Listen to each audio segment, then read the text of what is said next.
तो hey guys यार, कैसे हो आप सब। तो दोस्तों, आज हमारा इकोनॉमिक्स पार्ट 2 के ऊपर वीडियो रहेगा। जी हाँ, जिसके अंदर मैं आपको बताऊंगा कि इंपॉर्टेंट क्वेश्चंस कौन कौन से हैं, मतलब कि कौन कौन से क्वेश्चंस जो है आपके एग्जाम में आने के चांसेस है, चाहे वो आपका सेमेस्टर हो, प्रीलिम्स हो या फिर 12th स्टैंडर्ड का बोर्ड। तो गाइस, सबसे पहले यहाँ पे दो अजम्पशन कि पहला ऑब्जेक्टिव आपको करके रखना है, दूसरा कि जो इसके अंदर पैसेज वाले हैं वो बहुत ज़्यादा इजी है, तो वो भी आपको करके रखना है। तो मतलब मैं क्या बताऊंगा इस वीडियो में, मैं सिर्फ बताऊंगा क्वेश्चन आंसर डिस्टिंग्विश जो अगर रहेगा तो उसी हिसाब से चलेंगे। तो गाइस, चैप्टर नंबर 6 जो है ना, 6, 7, 8, 9, 10, यहाँ से आपका जो सफ़र रहता है वो रहता है मैक्रो इकोनॉमिक्स का। जी हाँ, बिल्कुल, वहाँ से आपका मैक्रो इकोनॉमिक्स चालू होता है और 1 से लेकर 5 तक माइक्रो इकोनॉमिक्स रहता है। तो गाइस, अब मैक्रो इकोनॉमिक्स में क्या सीखेंगे, चले देख लेते हैं। मतलब कि कौन कौन से जो क्वेश्चन है वो करना है, पर हाँ, चैनल को सब्सक्राइब कर लेना है और सपोर्ट करना है यार। सपोर्ट कैसे करोगे, शेयर करोगे, वीडियो को ज़्यादा से ज़्यादा लोगों तक पहुँचाओगे, ठीक है। तो चलो देखते हैं कि कौन कौन सा जो क्वेश्चन है आ सकता है। तो चैप्टर नंबर 6 में, जो कि अपना इंडेक्स के ऊपर है, इंडेक्स नंबर ये सब के ऊपर है। तो गाइस, इस चैप्टर में तुम्हें नॉर्मली क्या इंपॉर्टेंट लगता है, खुद ही हिसाब से सोचो कि यहाँ से तुम्हारा मैक्रो का सिस्टम चालू हो रहा है, ठीक है। मैक्रो यहाँ पे प्रैक्टिकल क्वेश्चन भी तुमको है। तो क्या मैं तुमको ऐसा बोल सकता हूँ कि प्रैक्टिकल क्वेश्चन बहुत ज़्यादा ज़रूरी है, क्योंकि इस पूरे चैप्टर में छोड़ के, मतलब चैप्टर में ही नहीं बल्कि पूरे टेक्स्ट बुक में अगर देखा जाए तो ये एक ऐसा चैप्टर है जिसके अंदर तुमको प्रैक्टिकल क्वेश्चंस रहेंगे। और हाँ, प्रैक्टिकल क्वेश्चन में ज़रूर तुमको करने को बोलूँगा 1, 2, 3 एंड भाई कसम से यार, ये आ गया ना तो बहुत ज़्यादा इजी रहेगा, क्योंकि टोटल ये फार्मूला बेस्ड है। और हाँ, कैलकुलेशन तो आना चाहिए, बस फार्मूला और कैलकुलेशन आना चाहिए, आपको बहुत ज़्यादा इजी पड़ जाएगा। तो ये तीनों आपको करके रखना। उसके बाद जो आता है ना लास्ट पेयर एंड पैसेज, तो ये आपको अगर टाइम मिले तो करो, नहीं तो आप इसको स्किप कर सकते हो, कोई इशू नहीं रहेगा। सर, डिस्टिंग्विश में क्या हो सकता है? डिस्टिंग्विश में प्राइस के बारे में, क्वांटिटी के बारे में and last pair and passage के बारे में, पासेज जो भी उसको बोलते हैं, अजीब अजीब एक तो नाम रखा है इन लोगों का, समझ में नहीं आता। फिर भी आपको ये 2 करके रखना इनफ होगा। डिस्टिंग्विश आपको 2 मार्क्स का ही आने वाला है, मतलब कि पर क्वेश्चन 2 मार्क्स, ऐसे 6 मार्क्स का आपको लिखना होगा, मतलब 2, 2, 2, 3 आपको डिस्टिंग्विश आएगा।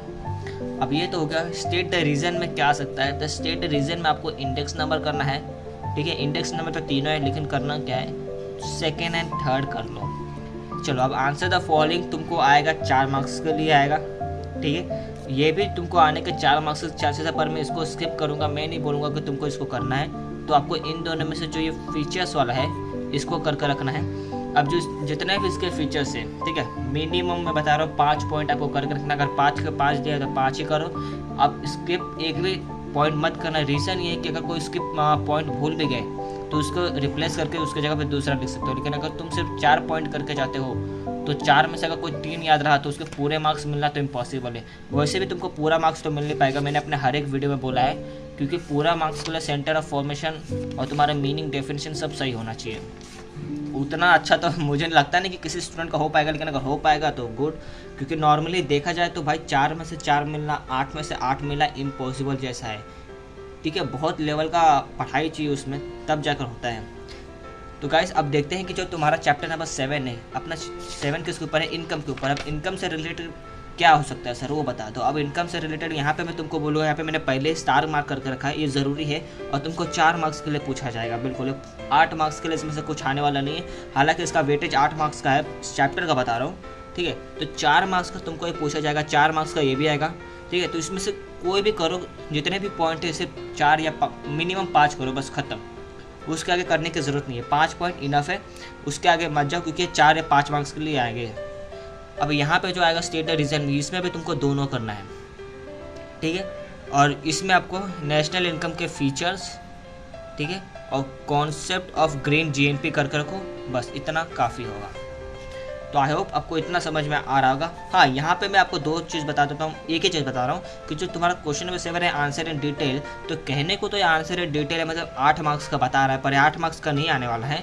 तो इसमें से पहले जो अगर तुमको करना है, वो पहले तुमको ये करना है, जो प्रैक्टिकल डिफ़िकल्टीज़ है जो कि मेजरमेंट के लिए, नेशनल इनकम के लिए आता है, ठीक है, वो करके रखो। और उसके बाद अगर तुमको टाइम मिलता है तो income method and expenditure method के बारे में, जो उसके मेजरिंग है उसके मेथड्स के बारे में लिखना है। अब यहाँ पे 2 पूछा गया है तो दोनों ही लिखना है, जाहिर सी बात है, कोई एक लिख के मत आना। और ये 4 मार्क्स का आएगा, 4 मार्क्स ऊपर नहीं आएगा। तो सर क्या 8 मार्क्स का आने का चांसेस इसमें नहीं बनता है? हाँ देखो, मेरे हिसाब से तो बिल्कुल नहीं बनता, बाकी उनके ऊपर कि वो क्वेश्चन कैसा फ्रेम कर लेते हैं। हाँ, वो चाहे तो तुमसे ये पूछ सकते हैं कि जो प्रैक्टिकल डिफ़िकल्टीज है और स्टैटिस्टिकल डिफ़िकल्टीज है उसके बता दो, और ये बहुत इंपॉर्टेंट चैप्टर है, और इसीलिए मैं बता रहा हूँ कि ये इंपॉर्टेंट क्वेश्चन आपको करना पड़ेगा, क्योंकि इसके अंदर टोटल अगर देखा जाए तो गाइस 8 पॉइंट है, और वो 8 के 8 पॉइंट 8 मार्क्स के लिए तो आ ही सकता है। तो मैं ज़रूर बता रहा हूँ कि अगर 8 मार्क्स का करना है तो इसको करके रखूँ। और मैं 3 आपको क्वेश्चन देने वाला हूँ, बिल्कुल इस चैप्टर में 3 एक्स्ट्रा क्वेश्चन जो कि नॉर्मली लोगों को उम्मीद नहीं रहता कि हाँ वो आएंगे, पर वो आ जाते हैं। उसके लिए क्या है सर 3 क्वेश्चन, तो देखो यहाँ पे सबसे पहले 3 जो क्वेश्चन है वो है तुम्हारे प्रीक्वेश्चन। प्रीक्वेश्चन किसके? आउटपुट मेथड, ठीक है। उसके बाद आएगा इनकम मेथड, एंड उसके बाद जो तुम्हारा है एक्सपेंडिचर मेथड उसका, ठीक है। तो उसके प्रिक्वेशन आपको करके रखना है। तो प्रिक्वेशन में कोई भी गलती मत करे, जो प्रिक्वेशन दिया इसको इंपॉर्टेंट टिक कर दो, और ये तुमको करके ही रखना है। प्रिक्वेशन बहुत ज़्यादा ज़रूरी है। किसी को उम्मीद नहीं रहता कि भाई आता है, लेकिन जो टॉपर रहता है उसको पता रहता है कि हाँ इसको छोड़ना नहीं, क्योंकि प्रिक्वेशन एक ऐसा है ना जिसपे ध्यान ही नहीं जाता यार कि हाँ ये पूछ सकते हैं, लेकिन ये बहुत ज़्यादा ज़रूरी है। प्रिक्वेशन मतलब क्या, कि क्या फॉलोइंग स्टेप्स है जो हमें लेना पड़ेगा एट द टाइम हम जब हम आउटपुट मेथड को उसमें अप्लाई करेंगे, तब हमें क्या चीज़ का ध्यान रखना पड़ेगा, और क्या क्या चीज़ उसके अंदर होता है, और क्या क्या प्रॉब्लम्स फेस होते हैं, वो सब तुमको आउटपुट मेथड में पता चल जाएगा, ठीक है। तो यहाँ पे प्रिक्वेशन तुमको फॉलो करना है, मतलब पढ़ना है, ठीक है।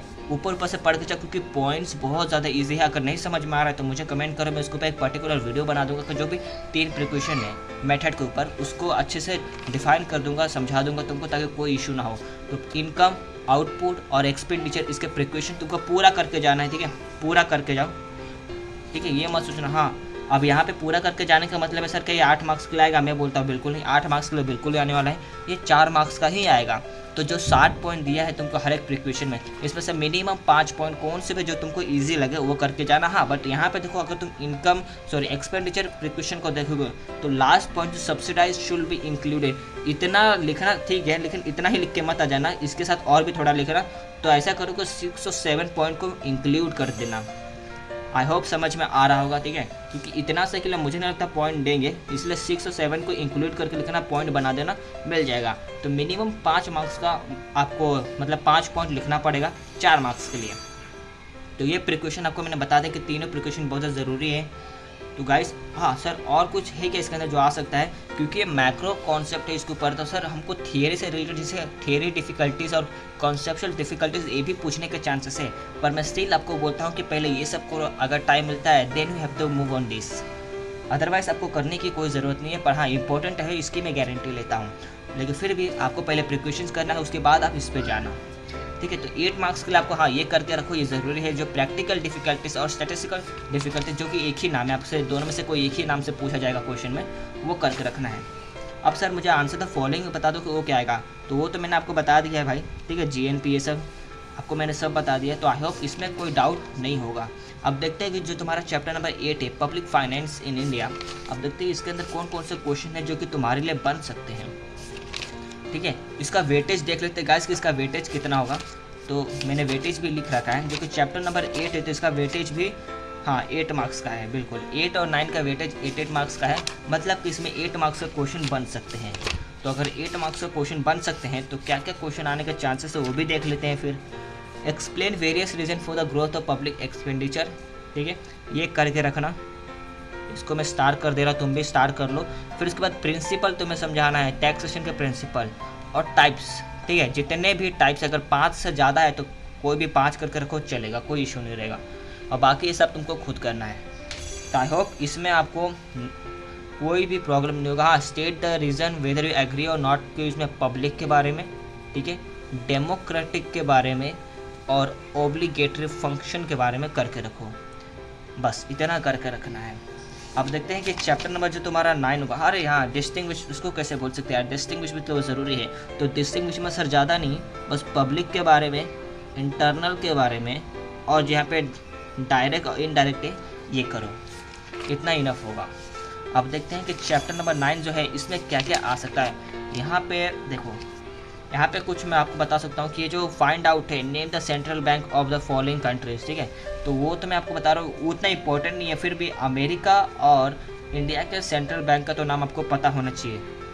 तो इंडिया का तो पता होगा, अमेरिका का पता कर लो कहीं से पता है तो।